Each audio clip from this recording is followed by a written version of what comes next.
Приветствую, уважаемые друзья! Я продолжаю предоставлять свой отчет за прошедшую неделю с 31 марта по 4 апреля.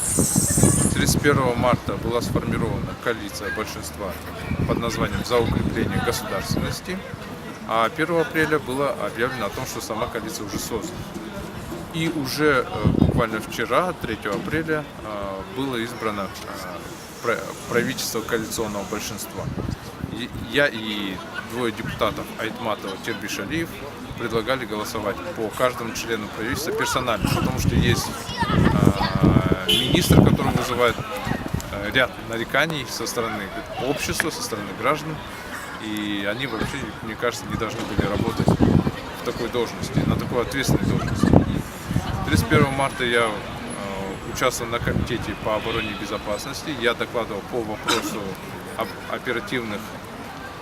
о номерах оперативного прикрытия и специальных талонов, которые получают правоохранительные органы.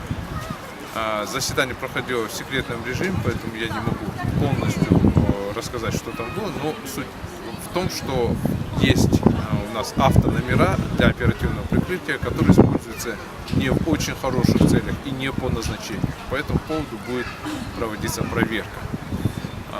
1 апреля я участвовал на своем комитете, членом которого я являюсь, на комитете по экономической и фискальной политике. Там я докладывал по постановлению правительства.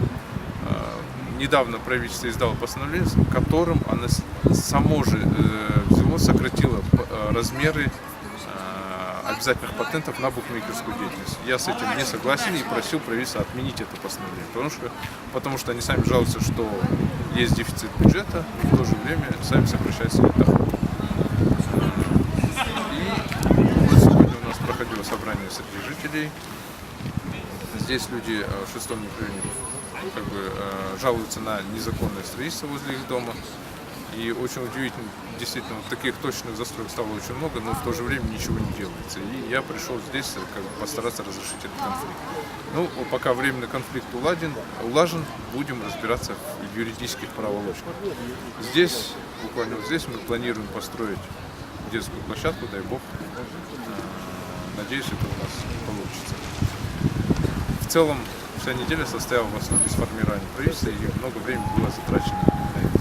Спасибо большое за внимание.